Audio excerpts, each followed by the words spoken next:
welcome back to the channel.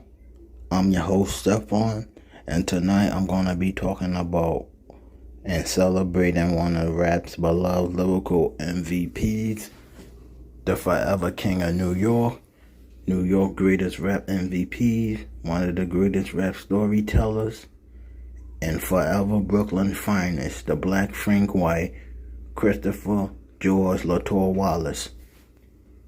So sit back and enjoy yourself on this ride with me as I take you on another journey throughout the video. Please don't forget to like, share, and comment on the video, and subscribe to my channel if you're new. Welcome back to the channel if you're a returning subscriber. Also, don't forget to turn on your notifications for new videos. Thank you for your support and love. So here we go. First of all, I want to say RIP to one of the greatest lyricists to ever bless his presence on the mic and came out of the East. I can't believe that on March 9th will mark the 25th anniversary that the world stripped of an iconic rap king who was still in his prime when he was murdered in a drive-by shooting at the young age of 24. Legends don't really die, period. While the pain of that night may never go away, we know that it's our duty to keep our cultural icons lift before Hollywood tries to do it for us. Also, on this year, March 25th, the 25th anniversary of Life After Death, one of the greatest rap classics ever made. Also, May 21st will be the 50th birthday celebration of the King, which I can't wait for that. During his short life and career, he went from a street hustler from Brooklyn to the king and savior of East Coast rap when East Coast was looking for that next special, multi-talented, and platinum star. Growing up, there was a few of my all-time favorites in rap that made a lasting impact on me and made me a lifetime fan of the game. Christopher Wallace was born charismatic and very complex. He had a way of using his unique storytelling ability to bring fans into his world and make you dance at the same time. Although his time here was cut short, he is arguably one of the greatest rappers to ever live. This multi-division combo of subject matter, styles, and skill sets is at the heart of Biggie's staying power and the reason why he is the GOAT. Let's think in terms of album for a moment. Biggie only released 2 actual studio albums, 1994, Ready to Die, and 1997, Life After Death. Both of those albums are undisputed classics and hip-hop game changers in their time. Biggie left an imprint on hip-hop that not even the best rappers couldn't match 2 or 3 times the output. At this point, those who are in agreement with me could typically cite the booming smoothness of his flow. He is so enjoyable to listen to. Starting from the bottom, Biggie used his God-given skills of hip-hop to find relief from the environment that he grew up in. Today, Biggie is still one of music industry's most admired hip-hop artists. Several musicians have paid tribute to Biggie by mentioning him in their songs, and his musical style has been copied by countless up-and-coming artists. Undoubtedly, Biggie's talent as a writer and as a rapper will continue to be acknowledged for decades to come. Whether it is a party, a movie, or passing car, or even on the radio, the sounds of Biggie Smalls' music keep blaring through the speakers is just as impactful now as if when it was first introduced to him in 1994. His words, his rhyme pattern, and overall legendary status still relates to a new generation of artists and fans during a time where lyricism is not as celebrated as it was during the golden era of the mid to late 90s. One could only wonder what the Notorious B.I.G. would have done if he was still alive today. On May 21st, 1972, the future king of New York and Brooklyn finest, Christopher Wallace, was born to Jamaican parents. His mother, Valletta Wallace, taught preschool and worked other jobs in order to give her son a solid education. His father already left the family when he was 2. Growing up in the Bedford-Stuyvesant neighborhood of Brooklyn, he was raised Catholic, but at an early age he was surrounded by drug addicts and dealers. As a result, by his early teens, Biggie had already joined a life that was already around it. Although he was a good student, he was dealing drugs, and as a teen who fell into a life of crime, he would be arrested numerous times during his short life. He attended George Westinghouse Career and Tech Educational High School in downtown Brooklyn, which his friends and future rappers Jay-Z and Busta Rhymes also attended. According to his mother, he was a good student but developed a smart-ass attitude at the new school.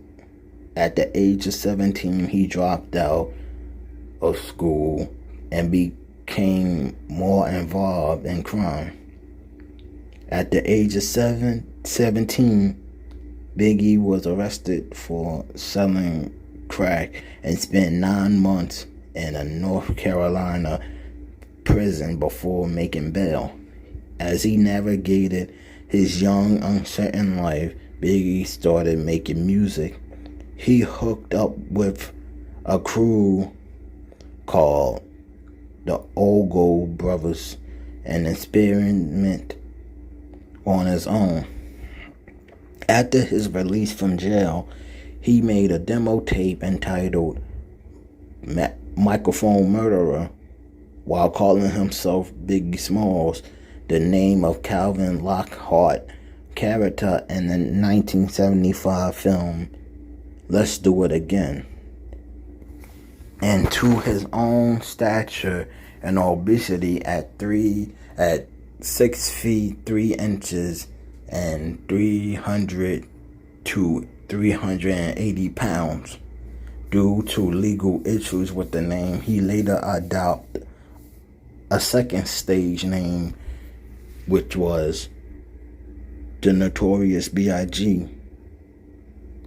Interested in rap from a young age, his skill with words, both verbal and written, was soon celebrated and appreciated. By the age of 13, he was nearly 6 feet tall and heavy-set. His physical presence earned him the childhood nickname Big, which he capitalized on in his career. Around his neighborhood, Biggie began building a reputation as a musician and as one of the youngest, hottest talent in the street. After a tape of his landed in the hands of Mr. C, a well-known DJ, Biggie was featured in the hip-hop magazine The Source.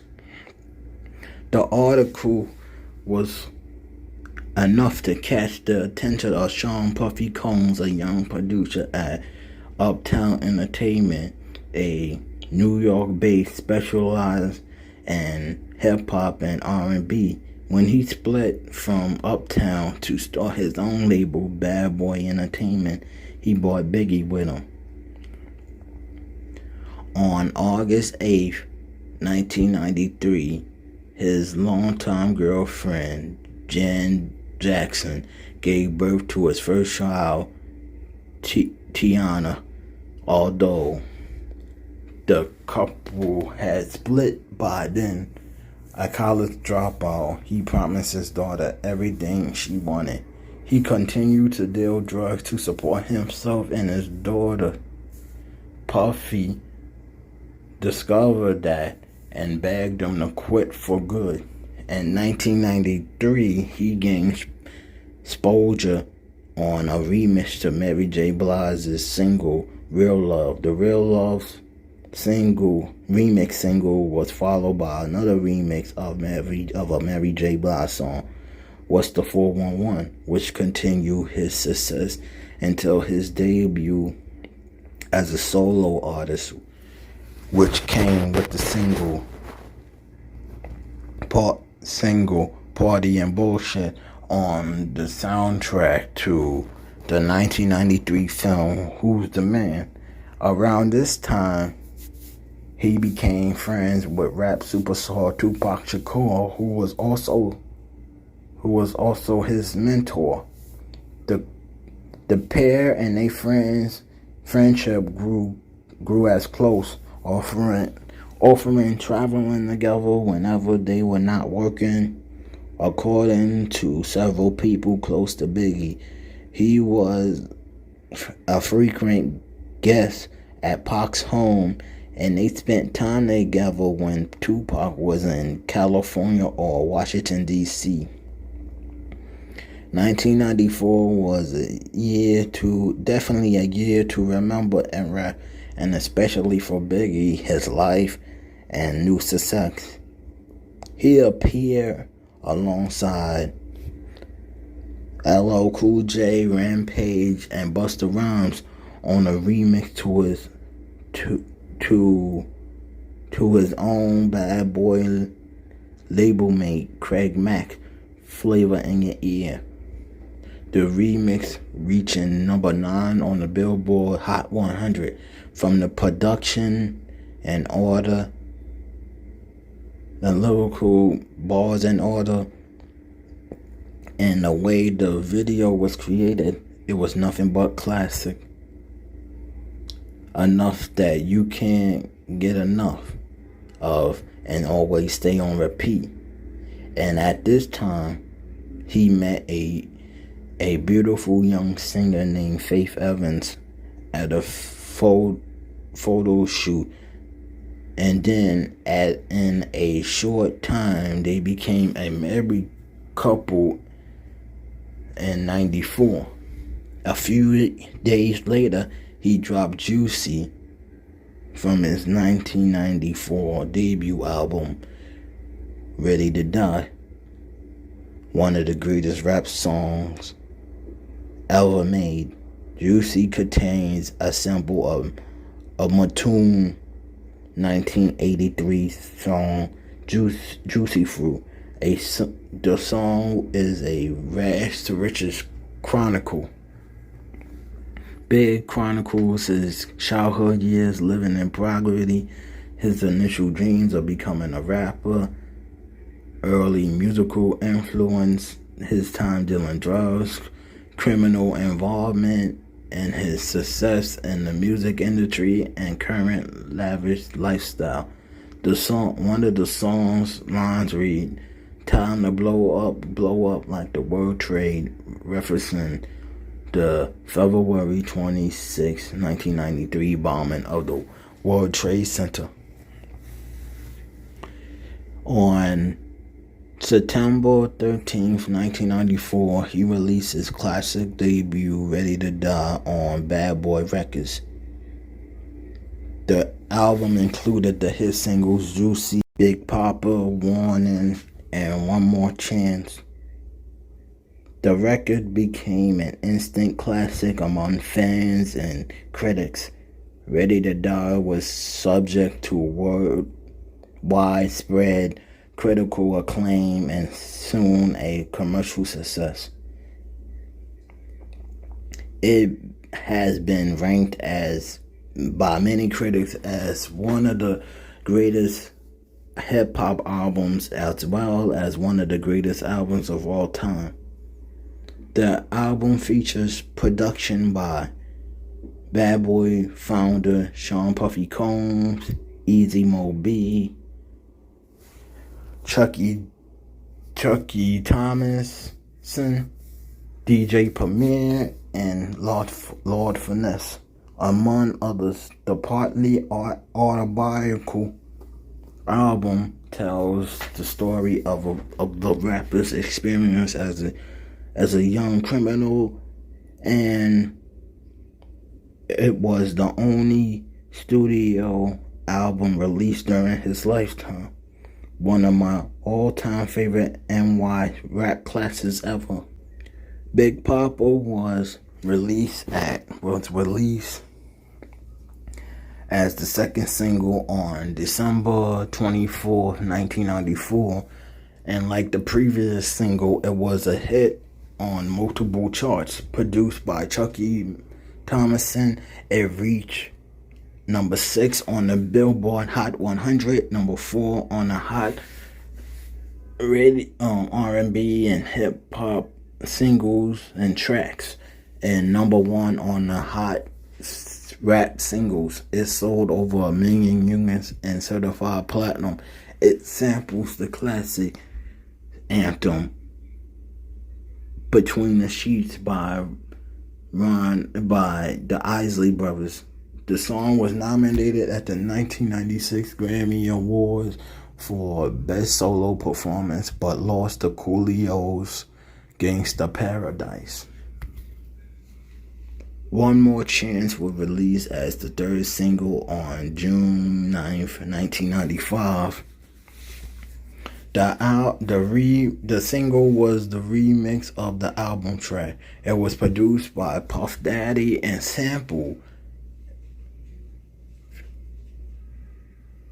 featured a sample from the bard Stay With Me. It peaked at number 2 on the Billboard Hot 100 and reached number 1 on the Hot R&B and Hip Hop Singles and Tracks and Hot Rap Tracks. It sold over 1 million copies and certified platinum. He quickly became one of New York City's biggest and best rappers. His face was everywhere, from magazine covers to award shows, and his videos were on constantly rotation on MTV. He definitely became East Coast savior and king of NY without a doubt. The young hip-hop artist became a full-fledged star. In that same year, The Source named the rapper Best New Artist, Best Live Performer, and Lyricist of the Year, and Ready to Die was certified 6 times platinum. 1995 was also his year, as he extended his star power through different guest appearances. Michael Jackson this time around, and R. Kelly You to Be Happy. Also in 1995, his new group, which consisted of his friends from childhood like Lil Kim and Lil C's, who went on and to have solo careers, later named Junior Mafia, Junior Masters at Finding Intelligent Attitudes, released their debut album Conspiracy. The record went gold, and the singles Players Anthem and Get Money, both featuring Big, went gold and platinum. He continued to work with different R&B artists, collaborating with R&B groups like 112 on Only You, the original version and the remix, and Total on Can't You See, both reaching the top 20 of the Hot 100. By the end of the year, he was the top-selling male solo artist and rapper on the U.S. pop and R&B charts. Even he starred in an episode of Martin and New York Undercover. He also befriended basketball player Shaquille O'Neal. Shaq said in an interview they were introduced during a listening session for Give Me the Loot. Biggie mentioned him in the songs and in the lyrics and thereby attracted him to his music. Shaq requested a collab with him, which resulted in the song You Can't Stop the Rain. According to Puff, Biggie wouldn't collaborate with anybody he didn't really respect, and that Big paid Shaq his respect by shouting him out. Biggie and Tupac's friendship came to an end on November 30th, 1994 at a recording studio in Times Square. Tupac was ambushed and shot inside of a lobby in the lobby of his recording studio in Manhattan's Times Square. They say the shooting looks like a setup and smelled like a setup. Later, Tupac publicly blamed Biggie, who was upstairs in a recording section at the time, and helping to set up the attack. Biggie, Puff, and the rest of the Bad Boy camp denied numerous times their involvement in the shooting. Later, Tupac got convicted on sexual abuse charges and sentenced to 18 months to 4.5 years. While incarcerated, there was rumors about Biggie's record, Who Shot You, that it was directed at Pac and his shooting, which was not true. He vowed for revenge at his former friend, Bad Boy, and everyone who did him wrong when he signed with Death Row Records.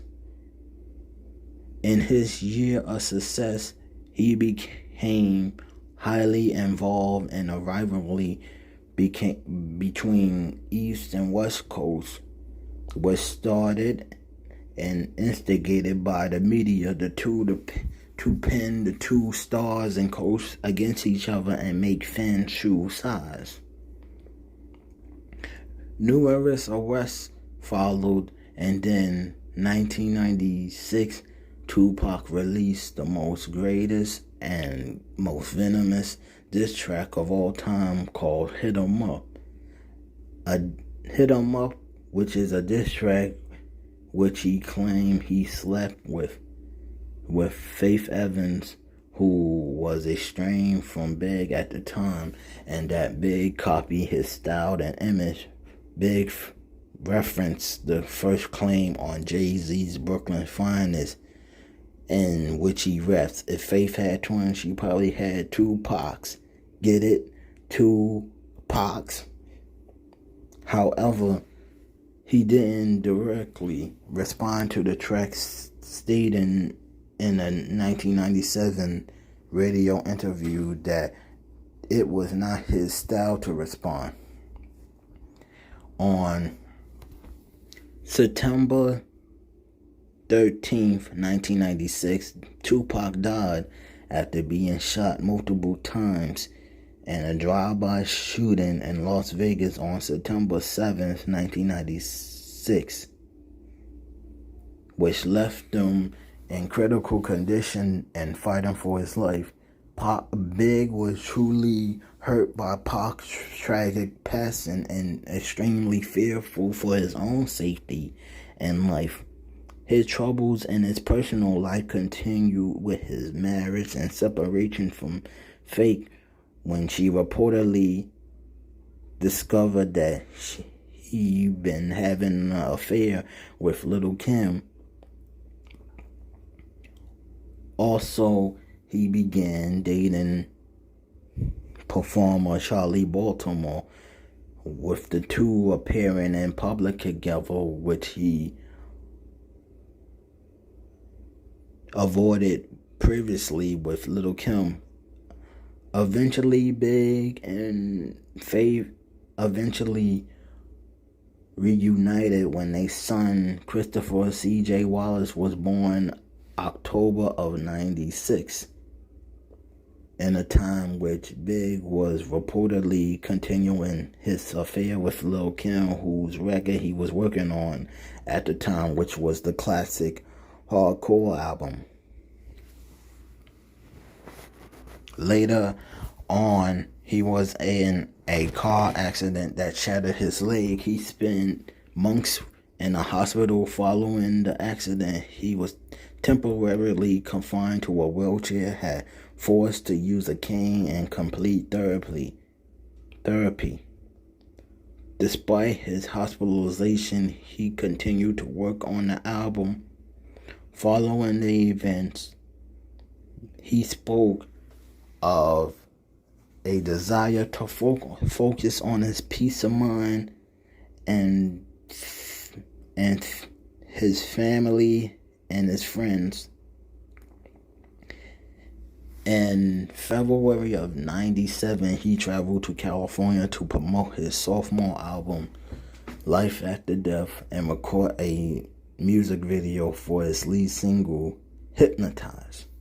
On March 7th, he presented an award to Tony Braxton at the 11th Annual Soul Train Awards in Los Angeles and booed by some of the audience.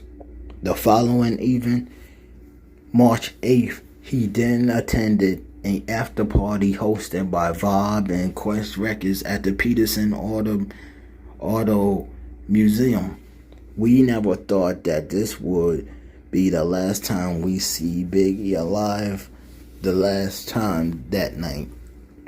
In the early hours of March 9th, 1997, he was murdered in a drive-by shooting at the young age of 24. 6 months after the murder of Tupac, the world and hip-hop community mourns Biggie's death. His funeral was on March 18th, 1997. The whole hip-hop community and thousands of fans paid their respects and saying their goodbyes as the King took his last ride throughout Brooklyn, where a few incidents happened as they blasted Hypnotize heavy and super loud in remembrance of Biggie. On March 25th, 1997, his sophomore album, which became the double disc of Life After Death, was released 16 days after his death. It featured collabos with guest artists such as 112, Jay-Z, Lil' Kim, Maze, Bone Thugs and Harmony, Too Short, Angela Winbush, DMC from Run DMC, R. Kelly, Locks, and Puff Daddy. This album was the amazing and classic sequence to Ready to Die and picks up with the last song, Suicidal Thoughts. And Life After Death was released to amount of amount of critical praise and commercial success. The album sold 690,000 copies in its first week. The album hit #1 on the Billboard charts after making a premature appearance at number 179 due to street date violations. The album featured a much wider range of guests and producers than its debut. The production for the album was handled by DJ Premier, Easy Mo B, Havoc from Mobb Deep, The RZA from Wu-Tang, Stevie J, and other members of Bad Boys in-house production team, The Hitman. Its lead single, Hypnotized, was the last video recording which Big would participate. His biggest chart success was his follow-up to More Money, More Problems featuring Puff Daddy and Mace. Both singles reached #1 on the Hot 100, making Wallace the first artist to achieve this feature after his death. The third single, The Sky's the Limit, featuring 112, was noted for its use of children in the music video directed by Spock Jones. On July 22nd, 1997, Puff Daddy released his debut album which was titled No Way Out, featuring Big on 5 songs, notably the 5th single, Victory. The most dominant single from the record was I'll Be Missing You, featuring Puff, Faith, and 112, which was dedicated in Biggie's memory.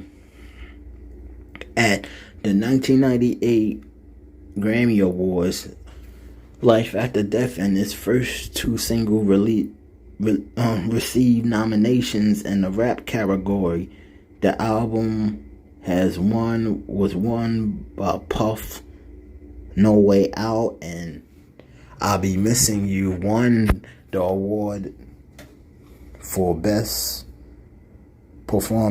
Rap Performance by a duet or group, which More Money, More Problems was nominated. 2 more albums followed, with the 1999 release Born Again and the 2005 Duets, The Final Chapter.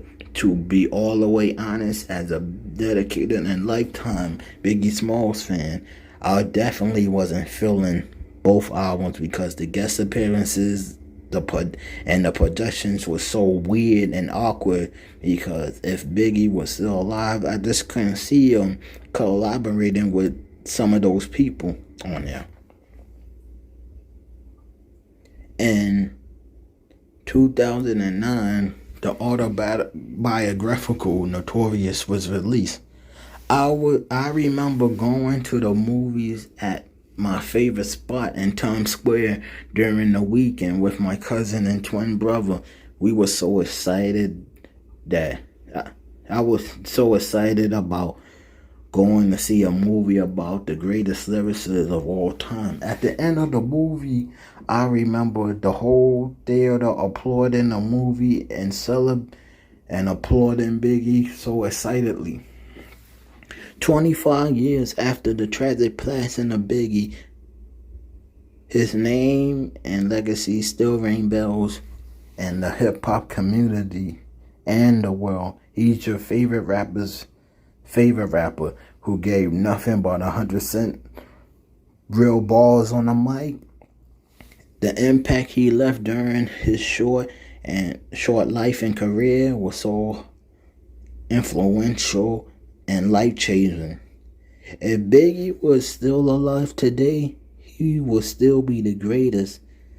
Many will still copy his style, deliver 100% hot bars on the mic, and probably sit back and retire to enjoy his time as a man, a father, a friend, and maybe husband again.